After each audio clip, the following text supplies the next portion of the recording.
शुरू हो गया सूर्य ग्रहण का असर। ये बड़ी और अहम खबर हम आपको बता रहे हैं। दोपहर 2:29 से शुरू हुआ है ग्रहण।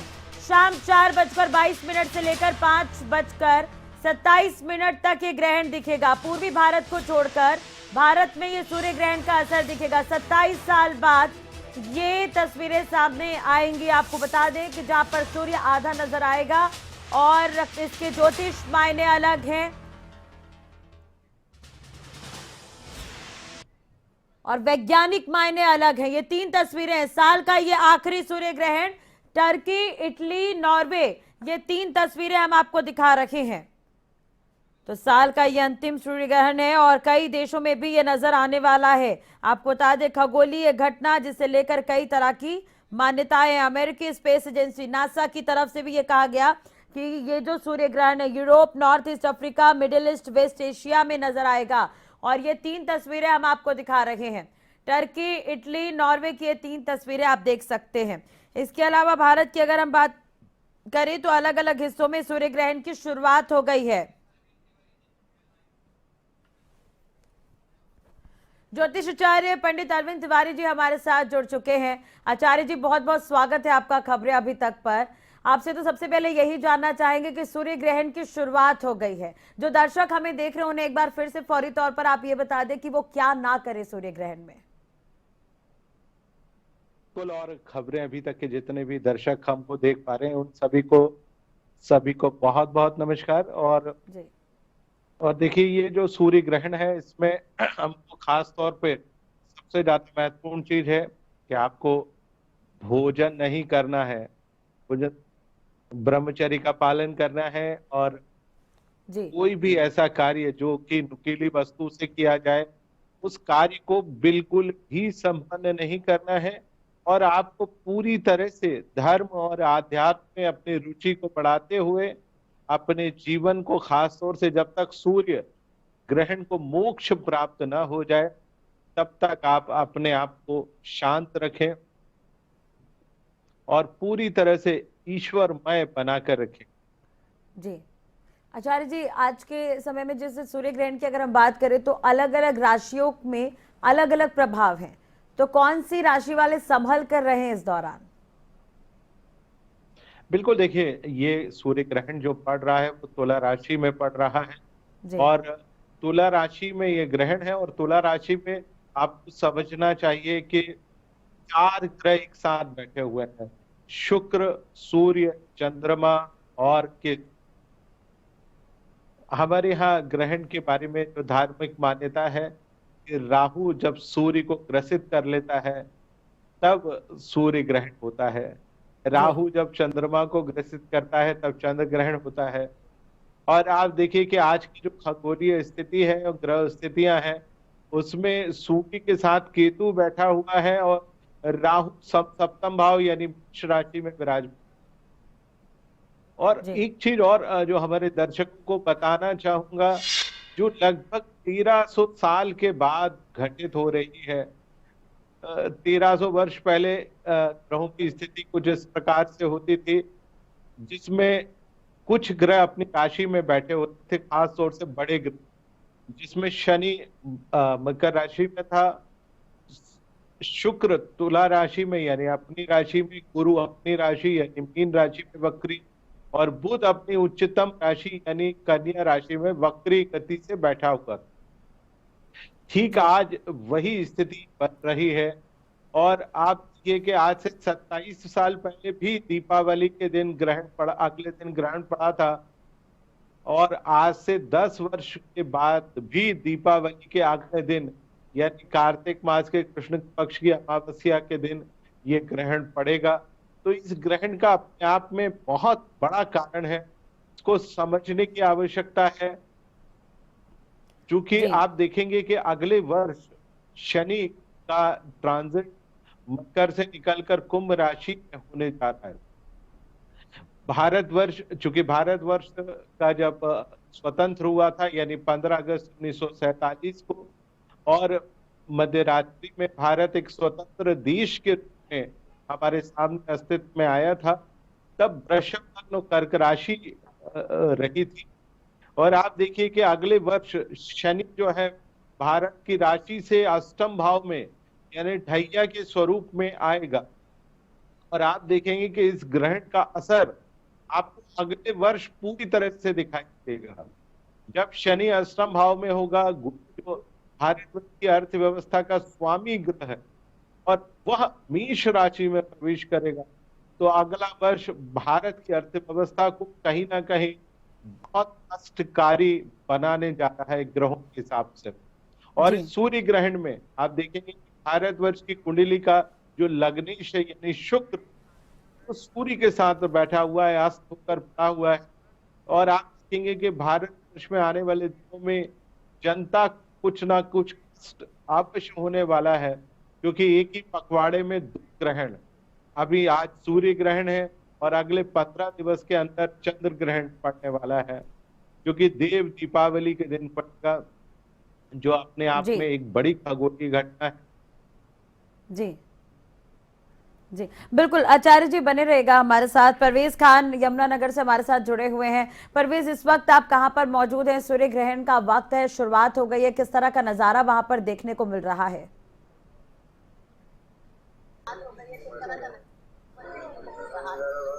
बिल्कुल राजश्री, इस वक्त मैं यमुनानगर के सबसे ऐतिहासिक सूरज कुंड जो मंदिर है वहां पर मौजूद हूं। और जैसे जैसे सूर्य ग्रहण का वक्त नजदीक आ रहा है, वैसे ही जो मंदिर है उसमें चहलकदमी तेज हो गई है। आप मेरे पीछे देख सकते हैं कि श्रद्धालुओं का पहुंचना लगातार जारी हो चुका है। कुछ देर बाद सूर्य ग्रहण शुरू होगा, लेकिन उससे पहले ही श्रद्धालु यहाँ पर पहुंच चुके हैं। मैं उनसे ही बात कर लेते हैं। आज सूरज कुंड है, क्या कुछ है बताइए कुछ सूर्य कुंड के बारे में। सूर्य ग्रहण, ये जो ग्रहण होता है इसके बारे में, ग्रहण कैसे होता है, कि इसमें क्या उपाय करते हैं? ग्रहण होता है, उसमें नहाए जाते हैं, दान दून दिया जाता है। तो आप भी यहाँ पर पहुँचे हैं। आज सबसे ऐतिहासिक जो है ये मंदिर है सूर्य कुंड का। तो सूर्य ग्रहण भी है आज स्नान करने के लिए आए हैं। अच्छा, तो आप स्नान करने के लिए आए हैं। तो यहाँ पर राजश्री जो जी। कुछ श्रद्धालुओं का यहाँ पर पहुँचना शुरू हो गया है। कुछ देर बाद यहाँ पर लोग स्नान करना शुरू करेंगे। और आप देख सकते हैं कि पूरी दुनिया भर के जो मंदिर हैं वो बंद है, लेकिन जो सूर्य कुंड मंदिर है वो अभी भी खुला हुआ है। श्रद्धालुओं का यहाँ लगातार पहुँचना शुरू हो गया है। आप यहाँ पर देख सकते हैं कि एक बहुत बड़ा यहाँ पर तालाब है। तालाब में कुछ देर बाद जो श्रद्धालु हैं वो डुबकी लगाएंगे और कुछ देर बाद यहाँ पर जो है लोग स्नान करना शुरू करेंगे। इस वक्त मेरे साथ इस मंदिर के महंत राहुल जी हैं, उनसे ही जान लेते हैं जो सूर्य ग्रहण है उसका क्या महत्व है और लोग किस तरह इससे क्या रहता है। सर, जो सूर्य ग्रहण है क्या कुछ रहता है उसमें और क्या करना चाहिए, क्या नहीं करना चाहिए? आपका सूर्य प्राचीन सूर्य में बहुत बहुत स्वागत है। आज का बहुत ही विशेष कार्य है जो ये ग्रहण आ रहा है, कई सालों से बाद में आ रहा है। सूर्य ग्रहण में जो भी अपने मंत्र होते हैं गुरुमुख के द्वारा, बड़े बड़े तपस्वी वो अपने घर के अंदर सिद्ध करते हैं, जप इत्यादि करते हैं। और जो लोग अपने होते हैं वो साक्षात अपने भजन कीर्तन करते हैं। और जहाँ जहाँ तीर्थ स्थल होता है वहाँ पे स्नान किया जाता है। इसलिए इस समय जो भी ग्रहण के समय ध्यान तप किया जाएगा और तब साथ में कीर्तन किया जाएगा, स्नान जहाँ करते हैं उसका बहुत बड़ा फल मिलता है। बिल्कुल। शास्त्रों परवेज, में लिखा है पंडित जी से ये भी पूछिएगा कि बाकी मंदिर सारे बंद थे क्योंकि सूर्य ग्रहण के वक्त मंदिरों के कपाट बंद थे, यही मंदिर खुला था, इसके पीछे क्या मान्यता है, क्या कारण है? कि भाई जो भी याद किया जाएगा। बिल्कुल बिल्कुल। पंडित जी बताइए हमारे दर्शकों को कि सिर्फ सूरज जो कुंड में ये मंदिर है यही क्यों खुला रहता है, बाकी जो मंदिर होते हैं उनके कपाट क्यों बंद कर दिए जाते हैं? सूर्य ग्रहण में सूर्य भगवान राजा होते हैं। ग्रहों के कौन होते हैं? सूर्य भगवान राजा होते हैं और राजा के दरबार कभी बंद नहीं होता, इसलिए सूर्य भगवान के पट खुले रहते हैं। अपने पूरे भारत में 64 सूर्य मंदिर है। 64 मंदिरों में सबसे दो प्रमुख हैं। दो प्रमुख है, एक तो कोणार्क में आपने सुना होगा, कोणार्क में सूर्य मंदिर, और दूसरा ये जो जहाँ पे कुंड भी है और मंदिर है, ये विशेष है। बिल्कुल, परवेज बने रहेगा हमारे साथ। इसी बीच ये बड़ी खबर दर्शकों को बता दें, 5 मिनट बाद देश में साल का आखिरी सूर्य ग्रहण, 27 साल बाद ये नजारा देखने को मिलेगा। यानी कि 1300 साल बाद ग्रहण के साथ ग्रहों का ये संयोग, जिसके वैज्ञानिक खगोलीय मान्यता अलग है, ज्योतिष मान्यता अलग है। तो 5 मिनट का वक्त रह गया है। ये बड़ी और अहम खबर हम आपको बता रहे हैं। 1300 साल बाद ग्रहण के साथ ग्रहों का जो संयोग है वो देखने को मिलेगा। ज्योतिषाचार्य अरविंद तिवारी जी लगातार हमारे साथ बने हुए हैं। पंडित जी, अब एक तरह से देखा जाए तो एक विशेष संयोग है, ग्रहों का एक विशेष संयोग है। इससे पहले हम बात कर रहे थे कि किन्हें किन्हें सावधानी बरतनी है, किन्हें किन्हें बचकर रहना है। तो क्या ये सूर्य ग्रहण कुछ लोगों के लिए अच्छा भी साबित होगा? राशि जी के कुछ लोगों के लिए ग्रहण बहुत अच्छा भी साबित होगा। खास तौर से कुछ जी। राशियां ऐसी हैं जिनके लिए तो ये बहुत ही लाभकारी होने वाला है। जी जिसमें सबसे पहली राशि बनती है वो सिंह राशि है। सिंह राशि से ये ग्रहण पराक्रम भाव में पड़ रहा है, तो उनके लिए तो बहुत ही अद्भुत समय बीतने जा रहा है। और आने वाले दिनों में, खास तौर से आने वाले वर्ष में, उनके जीवन का सर्वोत्तम समय रहेगा। उस समय वो अपने कार्य क्षेत्र में कोई भी कार्य करें, किसी भी प्रकार के नए कार्य की शुरुआत करें, या कोई भी जीवन में बड़ा काम करना चाहते हैं तो उनके लिए बेहद शुभ समय है। वहीं आप देखेंगे कि मकर और कुंभ राशि वाले जातकों के लिए भी ये बहुत शानदार होने वाला है, क्योंकि मकर राशि से ये ग्रहण दशम भाव में रहेगा, कुंभ राशि से ये ग्रहण भाग्य स्थान में रहेगा, तो उनके लिए तो बहुत ही शानदार ये ग्रहण रहने वाला है। बाकी राशियों के लिए यदि कहें कि ग्रहण कहीं ना कहीं बेहद कम साबित हो। जी, आचार्य जी बने रहिएगा हमारे साथ। फरीदाबाद से इस वक्त हमारे संवाददाता अनिल राठी भी जुड़ चुके हैं। अनिल, इस वक्त आप कहां पर मौजूद हैं? सूर्य ग्रहण को मात्र 5 मिनट से भी कम वक्त बाकी है। किस तरह का वहां पर नजारा देखने को मिल रहा है?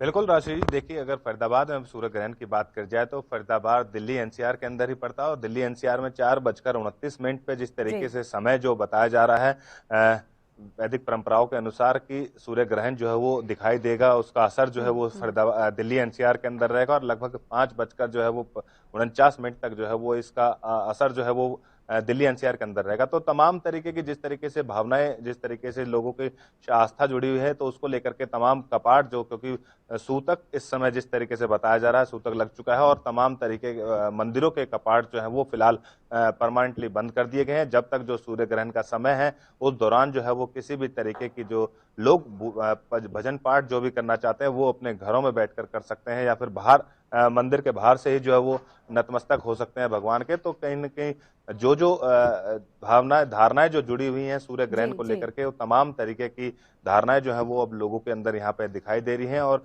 4:30 बजे के आसपास जो है वो इसका असर दिल्ली एनसीआर के अंदर दिखाई देगा। हालांकि को लेकर कोई व्यवस्था है क्या वहां पर फरीदाबाद में? इसे लेकर भी हम बातचीत करेंगे आपसे। अनिल बने रहेगा हमारे साथ। परवेज लगातार हमारे साथ जुड़े हैं, उनके साथ पंडित जी भी इस वक्त मौजूद हैं, जो ये बता रहे थे कि सूर्य आज के दिन राजा होते हैं, और यही कारण है कि जो मंदिर है सूरज कुंड वो आज के दिन खुला हुआ है, बाकी मंदिरों के कपाट बंद है। परवेज, मैं आपके पास आना चाहूंगी और पंडित जी से ये जानना चाहेंगे कि सूर्य ग्रहण जैसे ही खत्म होगा उसके बाद क्या करें?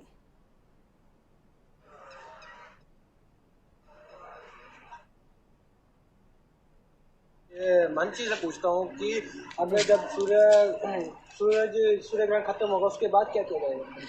सूर्य ग्रहण समाप्त होने के बाद में सभी अपने अपने घर जाएंगे। उस जैसे स्नान ध्यान करने के बाद में दान तप किया दिया जाता है। कोई अपने घर पे हवन करेगा, शुद्धिकरण करेगा, अपने घर से गंगा जल के द्वारा शुद्धिकरण करेगा, कोई तप करेगा, कोई हवन करवाएगा। अलग अलग नाना प्रकार का कार्य किया जाएगा। हमारे यहाँ ग्रहण के बाद में, ग्रहण के समय, थोड़ी ग्रहण के समय जब तप किया जाएगा, तप करने के बाद हवन किया जाएगा, हवन करने के बाद शुद्धिकरण किया जाएगा, मंदिरों में भगवान को स्नान किया जाएगा, फिर उसके बाद में आरती इत्यादि होगी। ग्रहण के समय के बाद में ही सब कार्य होता है। बिल्कुल राजश्री, जो महंत जी हैं उनका यही कहना है कि हवन किया जाएगा, यज्ञ किया जाएगा, सभी अलग अलग तरह की जो विधि होती है वो कराई जाती है। लेकिन मैं अभी आपको सूरज कुंड जो मंदिर है वहाँ की जो स्नान की तैयारी आपको दिखा देता हूँ। चले बिल्कुल परवेज, वो तस्वीर हम देखेंगे, लेकिन उससे पहले सबसे पहले अमृतसर में दिखेगा सूर्य ग्रहण। ये बड़ी और अहम खबर हम आपको बता रहे, भारत में सूर्य ग्रहण शुरू हो गया है। तो इस वक्त की बड़ी खबर, भारत में सूर्य ग्रहण की शुरुआत हो गई है। अमृतसर में सबसे पहले सूर्य ग्रहण जो है वो नजर आएगा। भारत की अगर हम बात करें तो भारत में सूर्य ग्रहण शुरू हो गया है और अमृतसर में 4:19 में, यानी कि कुछ ही देर बाद अब ये सूर्य ग्रहण जो है वो अमृतसर में नजर आने वाला है। लगभग वक्त तो हो गया है और कुछ ही देर में ये सूर्य ग्रहण जो है वो अमृतसर में सबसे पहले, भारत में सबसे पहले यहाँ पर नजर आएगा। भारत की अगर हम बात करें तो ऐसे तो कई जगहों पर सूर्य ग्रहण नजर आ चुका है, लेकिन अगर हम भारत की बात करें तो भारत में सबसे पहले अमृतसर में सूर्य ग्रहण देखा जा सकेगा। आचार्य अरविंद तिवारी जी लगातार हमारे साथ जुड़े हुए हैं, उनसे भी बातचीत करेंगे। फिलहाल ये तस्वीर हम आपको दिखा रहे हैं, तस्वीर हम आप देख सकते हैं टीवी स्क्रीन पर आपके, और भारत में सूर्य ग्रहण की शुरुआत हो गई है। आचार्य जी, भारत में सूर्य ग्रहण की शुरुआत हो गई है अरविंद जी, और दूसरी तरफ अगर हम बात करें, विशेष संयोग काफी बन रहा है। 27 सालों बाद ये नजारा देखने को मिल रहा है, तो ये कैसे बनता है, क्या कुछ इसके महत्व हो सकते हैं? देखिए, दीपावली के बाद अमूमन ग्रहण, खासतौर से सूर्य ग्रहण नहीं होता, लेकिन ये जो विशेष परिस्थिति बनी है 27 वर्षों के बाद, आप देखेंगे कि केतु तुला राशि में है और सूर्य तुला राशि में है, क्योंकि आप देखिए कि इन ग्रहों का राशि परिवर्तन बहुत लंबे समय के बाद होता है। जब तक राहु सूर्य को नहीं देखेगा या राहु सूर्य तुला राशि में आएगा, तब तक ये ग्रहण नहीं हो सकता है, क्योंकि दीपावली के समय सूर्य तुला राशि में होता है और सूर्य के आसपास राहु का होना बेहद आवश्यक है। या तो सप्तम भाव में रहे या तुला राशि में रहे, तो ये ग्रहण का संयोग बनता है, और ये ग्रहण का संयोग आने वाले दिनों में 10 साल के बाद एक बार पुनः बनेगा जी। लेकिन आप देखिए कि इस साल कि ये इस ग्रहण के समय विभिन्न राशियों में अलग अलग ग्रह बैठे हैं, जो कि अपने स्वयं की राशि में बैठे हुए हैं। ये अपने आप में बहुत बड़ा दुर्लभ संयोग है जी। भारतवर्ष की कुंडली को यदि आप देखेंगे तो वृषभ लग्न की कुंडली है, तुला राशि छठे भाव में बैठी हुई है और चौथे भाव का स्वामी ग्रह यानी जनता के भाव का स्वामी ग्रह सूर्य है और उसमें केतु कहीं ना कहीं बैठा हुआ है।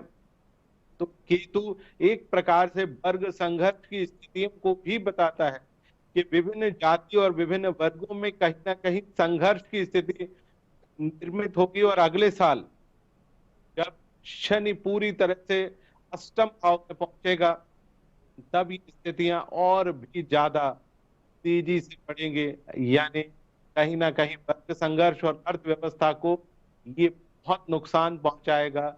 महंगाई अपने चरम स्तर तक लेकर जा सकता है। बिल्कुल। और तो आप देखेंगे कि जी आचार्य जी, शुरुआत हो गई है सूर्य ग्रहण की, फटाफट कुछ मंत्र जिसके जाप किए जा सकते हैं वो भी आप दर्शकों को बता दें। देखिए, सबसे पहली चीज सूर्य को प्रसन्न करने के लिए आप आदित्य हृदय स्तोत्र का पाठ करें, और यदि आप संस्कृत नहीं पढ़ पाते हैं तो एक बहुत छोटा सा मंत्र मैं हमारे दर्शकों को बता देता हूँ। ओम घृणिम सूर्याय नमः, ओम आदित्याय नमः, ओम मित्राय नमः, ओम भास्कराय नमः। इस प्रकार के जो मंत्र हैं, ओम विवस्वानाय नमः, इस प्रकार के मंत्रों को यदि आप जाप करते हैं, कम से कम 108 बार आप बोल लेते हैं, तो मुझे लगता है कि आपके जीवन में सूर्य संबंधी कष्ट दूर होगा। इसके अलावा मैं दर्शकों को ये भी कहना चाहूंगा कि आप सूर्य के दान भी करें। दान के लिए आप क्या करें, थाली में थोड़ा सा आटा ले लें, उसमें मसूर की दाल यानी लाल रंग की दाल आप लें, और इसके साथ साथ गुड़ जरूर लीजिए, घी लीजिए। घी नहीं दे सकते हैं तो आप तेल भी ले सकते हैं। इत्यादि चीजों का करिए और आप दान करें तो निसंदेह आपको लाभ मिलेगा। यदि आप सक्षम हैं तो आप माणिक्य रत्न का उसका उपरत्न तांबा दान कर सकते हैं। यदि आप थोड़ा सक्षम है तो चांदी से बने बर्तनों का दान करें। तांबे से बनी हुई प्रतिमा का दान करेंगे, उसके लाभ होगा। तांबे के बर्तनों का दान करेंगे तो भी लाभ होगा। तो इस प्रकार के कार्य करने से सूर्य ग्रहण से पड़ने वाले जो अशुभ दशाएं और अशुभ स्थितियां हैं उनसे आपको कहीं ना कहीं मुक्ति अवश्य प्राप्त। जी जी, पंडित जी अपनी बात पूरी कर लीजिए। आप महत्व के बारे में बता रहे थे और लगातार तस्वीरें भी देख सकते हैं दर्शक हमारे। अमृतसर से तस्वीर नजर आ रही है, जम्मू से भी तस्वीरें अब दिखने लगी हैं सूर्य ग्रहण की। देखिए, मैं आपको बताना चाह रहा हूं कि इस ग्रहण का असर बहुत सारी राशि पर अशुभ पड़ने वाले है। खास तौर से यदि हम शुरुआत करें मेष राशि वाले जातकों की, तो मेष राशि वाले जातकों के लिए ये सप्तम भाव में ग्रहण पड़ रहा है। वैवाहिक संबंध, प्रेम संबंध, व्यापारिक संबंध, राजनीतिक संबंध, इसमें कहीं ना कहीं खटास आने की संभावना है। यदि आपका विवाह होने वाला है तो हो सकता है उसमें अवरोध आ जाए। जो मैंने आपको उपाय बताए हैं उनमें से कोई उपाय करें, जी या क्योंकि आपका राशि स्वामी मंगल जो समय मिथुन राशि में गोचररत है, आप माँ दुर्गा सप्तशती के कुछ मंत्रों का जाप कर सकते हैं, उस या दुर्गा सप्तशती का पाठ कर सकते हैं, उससे भी आपको लाभ मिलेगा। वृषभ राशि जिसकी मित्र राशि यानी तुला राशि में ये ग्रहण पड़ रहा है, कि राशि स्वामी शुक्र कहीं कहीं अष्टम भाव में पड़ा हुआ है, छठे भाव में पड़ा हुआ है, माफ कीजिएगा, छठे भाव में सूर्य, शुक्र, चंद्रमा और केतु बैठे हुए हैं, जो कि कहीं ना कहीं आपके विरोधियों को प्रबल बना सकते हैं, यात्रा संबंधी परेशानी लेकर आ सकते हैं, रोग इत्यादि आपके जीवन में आ सकते हैं। तो आपको बचने की आवश्यकता है जी और कोशिश करें सफेद चीजों का आप यदि दान करें, दूध, दही इत्यादि से बनी हुई मिठाइयों का दान कर सकते हैं, उससे भी लाभ मिलेगा। मिथुन राशि की हम यदि चर्चा करें, मिथुन राशि से ये ग्रहण पंचम भाव में पड़ रहा है, संतान को कष्ट देगा, शिक्षा संबंधी कार्यों में कष्ट देगा, राजनीतिक कार्यों में बाधाएं उत्पन्न हो सकती हैं, पिता और संतान को कष्ट हो सकता है। इसके अलावा धन प्राप्त करने में आपको परेशानी आ सकती है। जी बिल्कुल। वहीं यदि हम बात करें जी जी मैं कर्क राशि के बारे में बताना जी चाहूंगा। जी पंडित जी। कर्क राशि से ये ग्रहण चौथे भाव में पड़ रहा है। चौथा भाव सुख का भाव, माता का भाव, शेयर मार्केट का भाव, प्रॉपर्टी का भाव इत्यादि के स्वरूप में आता है। तो आप यदि इन सारी चीजों से जुड़े हुए हैं तो कहीं ना कहीं कष्ट की स्थिति निर्मित होगी। माता को लेकर परेशानी आ सकती है। प्रॉपर्टी में यदि आप निवेश करते हैं तो वो निवेश उतना लाभकारी नहीं होगा। शेयर मार्केट में कहीं ना कहीं आप नुकसान या परेशानी आपके सम्मुख आ सकती है, तो उससे आपको बचने की कोशिश करना चाहिए। वहीं कन्या राशि से ग्रहण भाव में पड़ रहा है। घर परिवार लेकर कष्ट हो सकता है। यदि आप अदालती मुकदमेबाजी या आप वकालत जैसे प्रोफेशन से जुड़े हुए हैं, उसमें कहीं कहीं आपको कष्ट का सामना करना पड़ सकता है। मानसिक तनाव हो सकता है। धन में कहीं ना कहीं रुकावट आ सकती है। और सबसे महत्वपूर्ण चीज, यदि आप वाहन या ट्रांसपोर्ट से जुड़ा हुआ कार्य कर रहे हैं या पेट्रोलियम से जुड़ा हुआ कोई कार्य कर रहे हैं, तो उसमें आपको नुकसान या परेशानी की पूरी संभावनाएं बनती हैं। इसके अलावा यदि हम बात करें तो सबसे महत्वपूर्ण चीज वृश्चिक राशि की हम चर्चा करते हैं। तो वृश्चिक राशि वाले जातक के लिए कि ये ग्रहण वृश्चिक राशि से 12वें भाव में पड़ रहा है, तो आप देखिए कि खर्च में अत्यधिक वृद्धि के, मानसिक तनाव कहीं ना कहीं बढ़ सकता है, माता पिता को लेकर कष्ट हो सकता है, संतान को लेकर चिंता हो सकती है जी। विरोधी की संख्या एक प्रबल हो सकती है। तो आपको बहुत ध्यान रखने की आवश्यकता है कि आप किस प्रकार से आप अपने जीवन में आगे बढ़ सकते हैं, अपने आप को धैर्य पूर्वक आगे बढ़ाएं। कोई भी निर्णय ले तो बहुत सोच समझ कर निर्णय लेंगे तो बेहद लाभकारी होगा। वहीं यदि हम धनु राशि की चर्चा करते हैं तो धनु राशि से ये ग्रहण एकादश भाव में पड़ रहा है, लेकिन सूर्य, चंद्र, शुक्र और केतु की दृष्टि पंचम भाव पर पड़ रही है, तो आप संतान और संतान से जुड़ी हुई समस्याएं आ सकती हैं। शासकीय क्षेत्रों यदि आप जुड़े हुए हैं तो उस क्षेत्र में बाधाएं उत्पन्न हो सकती हैं।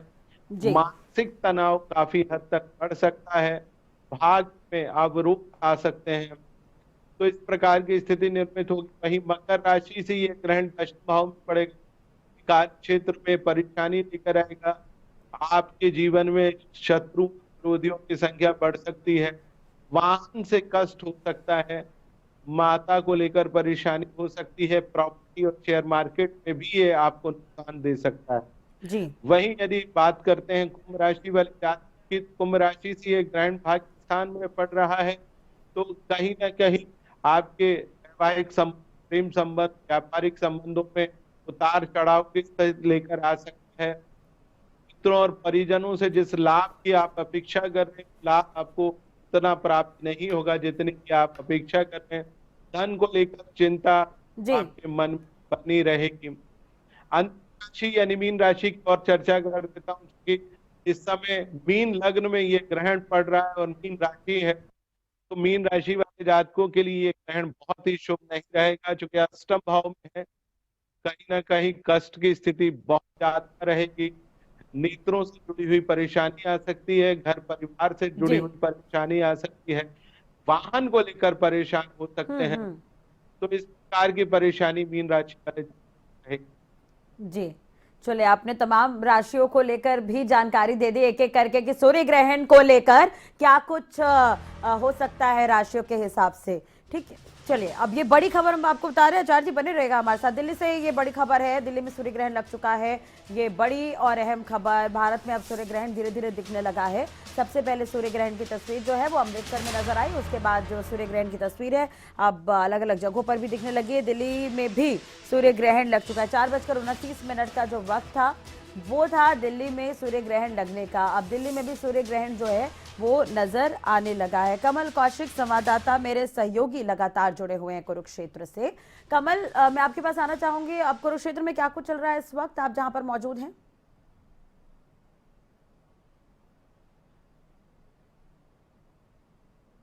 श्री इस समय सूर्य ग्रहण लग चुका है, समय हो चुका है। 4:25 का समय था और 4:30 बजे से ज्यादा का समय अब हो चुका है।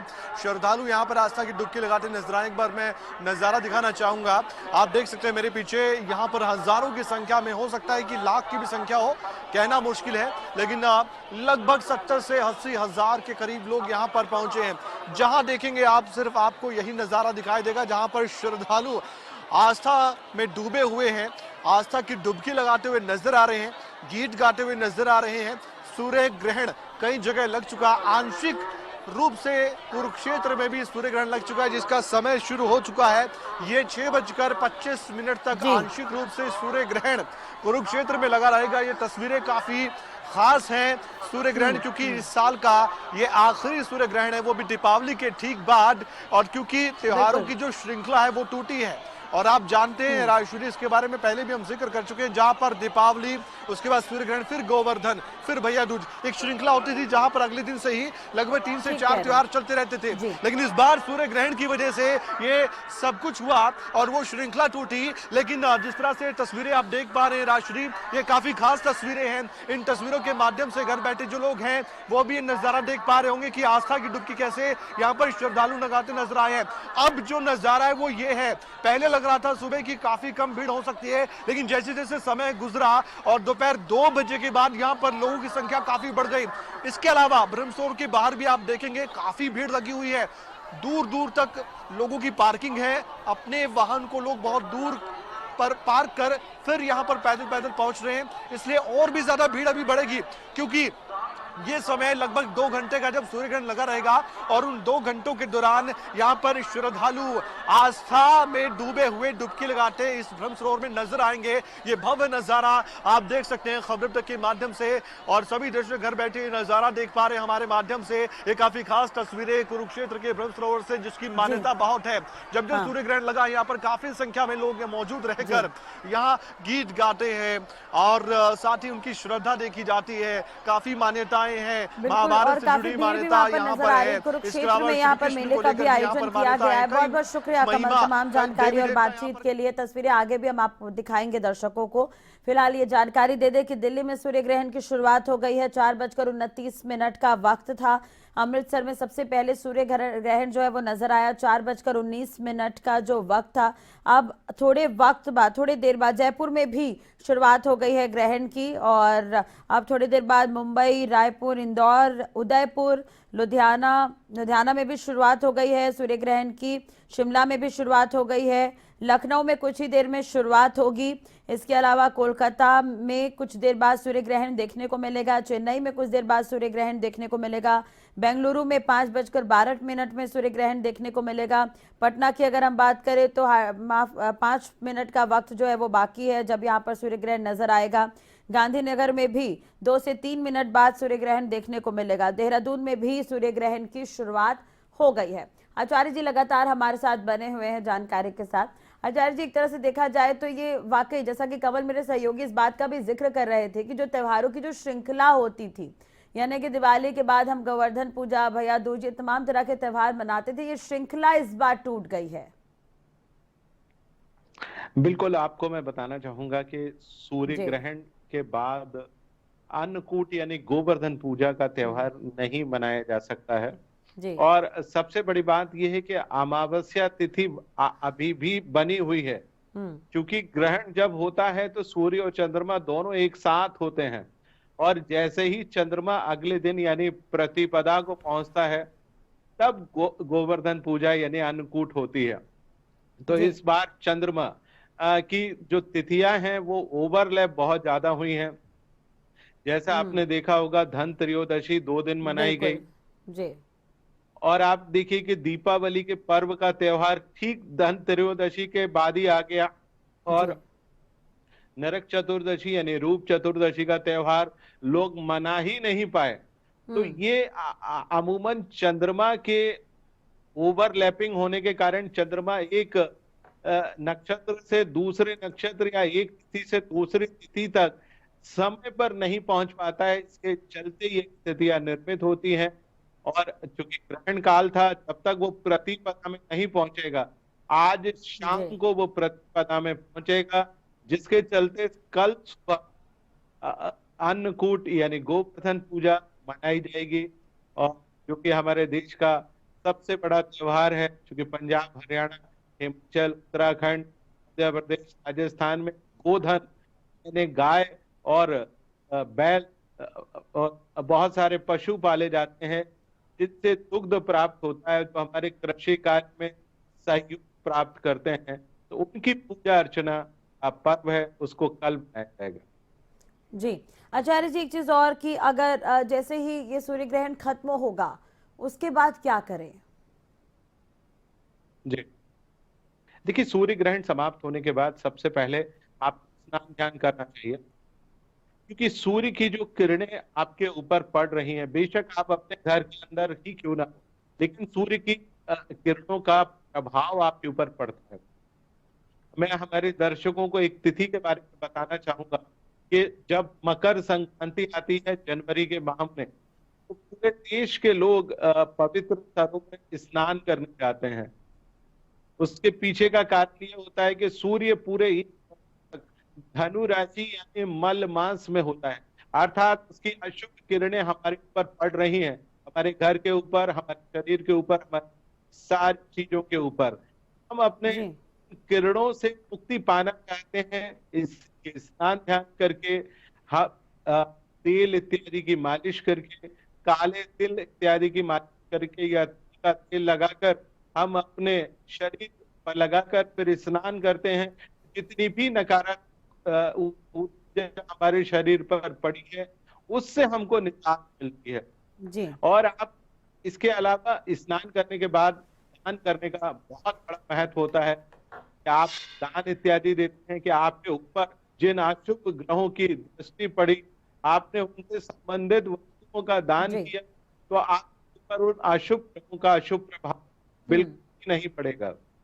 बिल्कुल। आचार्य जी, तुलसी को लेकर ही कहा जाता है कि ग्रहण के वक्त अगर आप तुलसी अपने खाने में डालें तो उसका क्या फर्क पड़ेगा। और बात हम चंद्र ग्रहण की भी करें, क्योंकि अब सूर्य ग्रहण और उसके 15 दिन बाद शायद चंद्र ग्रहण भी पूर्ण दिखने वाला है। जी बिल्कुल, मैं आपको बताना चाहूंगा तुलसी के पत्र का सबसे बड़ा महत्व है। जी। देखिए, भगवान कृष्ण तुलसी की मंजरी को हमेशा अपने पास रखते थे। चढ़ाने से बेहद प्रसन्नता होती है। केवल माता लक्ष्मी और भगवान गणपति को तुलसी की मंजरी नहीं चढ़ाई जाती, बाकी सारे देवी देवता जी। से बेहद प्रसन्न होते हैं। हनुमान जी महाराज के बारे में तो एक कहावत है कि एक बार माता सीता ने रसोई बनाई और रसोई बनाने के बाद उनकी क्षुधा यानी भूख शांत नहीं हो रही थी। तब भगवान राम ने कहा माता सीता से, आप भोजन की थाली में तुलसी का पत्र आप भेज जी। दें। जी। जैसे ही भगवान हनुमान जी तुलसी का पत्र खाया, उनकी पेट की क्षुधा शांत हो गई। तो तुलसी के पत्र के बारे में कहा जाता है कि उसमें इतनी एंटीबायोटिक होता है हाँ। कि आप तुलसी के को जल में डाल दें तो उसमें जितने भी जीवाणु और कीटाणु होते हैं वो सब समाप्त होते हैं। ठीक उसी प्रकार इस ग्रहण काल के दौरान आपका भोजन का खाने पीने का पदार्थ है, उसमें यदि आप तुलसी का पत्र डाल देते हैं तो जितने भी बैक्टीरिया उत्पन्न होते हैं उन सभी को तुलसी का पत्र समाप्त कर देता है। उसमें आयरन इतना ज्यादा होता है कि जितने भी नकारात्मक चीजें हैं उन सभी को वो समाप्त कर देता है। तो इसलिए तुलसी का पत्र अपने आप बहुत महत्वपूर्ण है। जो लोग बीमार हो जाते हैं, यदि प्रातः का तुलसी का पत्र खाली पेट यदि खा लेते हैं, तुलसी के पत्र को चबाना नहीं चाहिए क्योंकि उसमें आयरन बहुत होता है, दांतों के एनिमल्स को खराब करता है। तो जिह्वा पर रखें और भटक जाए, आपके शरीर में जितनी भी नकारात्मक चीजें हैं उसको समाप्त कर देगा। जी। चले आचार्य जी, हम चंद्र ग्रहण की भी अगर बात करें तो 15 दिन बाद अब चंद्र ग्रहण भी पूरा देखने को मिलने वाला है। जी बिल्कुल। देव दीपावली हम कहते हैं, दीपावली एकादशी, उस समय आप देखेंगे पूर्णिमासी होती है, सूर्य और चंद्रमा दोनों एक दूसरे के सम्मुख आए जाते हैं। यानी और उस समय सूर्य तुला राशि में होगा और तुला राशि से निकलकर वृश्चिक राशि की तरफ आगे बढ़ रहा होगा। और आप देखेंगे कि ग्रहण जो चंद्र ग्रहण होगा राशि के दिन पड़ता है और पूर्णिमा का चंद्र ग्रहण, जितने भी इस संसार की चीजें हैं, खासतौर से जलीय वस्तुएं जितनी ज्यादा है, क्योंकि हमारा शरीर में सर्वाधिक तत्व जल का ही है, तो आप देखिए कि हमारे शरीर उसका बहुत प्रभाव पड़ेगा। खासतौर पे जिन जातकों की कुंडली में चंद्रमा बेहद कमजोर, उनको खासतौर से इस चंद्र ग्रहण के समय बेहद सावधानी रखने की आवश्यकता है। बिल्कुल। चलिए आचार्य जी, सूतक को लेकर भी हम बात करेंगे, क्योंकि सूतक जो है वो कुछ देर बाद खत्म हो जाएगा, तो उसे कैसे समझा जाए। फिलहाल ये तस्वीर आप देख रहे हैं गोरखपुर से, ये सीधी तस्वीरें हम आपको दिखा रहे हैं, जहां पर उत्तर प्रदेश के मुख्यमंत्री योगी आदित्यनाथ पहुंचे हुए हैं और सूर्य ग्रहण यहां पर देखते हुए नजर आ रहे हैं। तो ग्रहण लग गया है। भारत में अलग अलग जगहों पर जो तस्वीरें हैं वो सामने आने लगी है। फिलहाल ये गोरखपुर की तस्वीर आप देख रहे हैं। उत्तर प्रदेश के मुख्यमंत्री यहां पर पहुंचे हुए हैं और सूर्य ग्रहण यहां पर देख रहे हैं। लखनऊ की अगर हम बात करें तो शाम 4:36 से यहां पर सूर्य ग्रहण की शुरुआत हो गई है। और जो उपकरण जो इस्तेमाल किए जाते हैं ताकि आपकी आंखों को नुकसान ना हो, यहाँ पर कई टेलीस्कोप लगाए गए हैं जिससे सूर्य ग्रहण देखते हुए यहाँ पर उत्तर प्रदेश के मुख्यमंत्री योगी आदित्यनाथ गोरखपुर पहुंचे हुए हैं और इस दौरान उन्होंने सूर्य ग्रहण का भी नजारा देखा। आचार्य अरविंद तिवारी जी लगातार हमारे साथ बने हुए। आचार्य जी, सूतक की अगर हम बात करें तो कुछ देर में अब सूतक जो है वो खत्म हो जाएगा। जी देखिए, सूतक का तात्पर्य होता है कि जब भी ग्रहण प्रारंभ होता है उससे 12 घंटे पहले से हमको कुछ नियमों का अनुपालन करना चाहिए और जैसे ही ग्रहण समाप्त होता है सूतक समाप्त हो जाता है। सूतक का तात्पर्य होता है कि हमको कुछ नियम का अनुपालन करें। खासतौर से हमारी जो पूजा स्थल है, जो हमारी प्रतिमाएं हैं, उनको ढक कर रखा जाता है। ऐसा माना जाता है कि उनसे हम अपनी सकारात्मक ऊर्जा प्राप्त करते हैं। आज के दौर का एक उदाहरण मैं आपको बताऊं, जैसे आपका मोबाइल डिस्चार्ज हो जाता है, जी। आपको एक पावर प्लग की आवश्यकता होती है। हम्म। तो जैसे ही पावर प्लग में मोबाइल लगता है, आपका मोबाइल चार्ज हो जाता है और आप अपने मोबाइल का सदुपयोग कर सकते हैं। ठीक उसी प्रकार देव प्रतिमाएं हमारे लिए एक प्रकार के चार्जर के समान है, कि उनके संपर्क में हम जैसे ही आते हैं, हमारी नकारात्मक ऊर्जा समाप्त हो जाती है और हम पॉजिटिविटी को ग्रहण कर लेते हैं।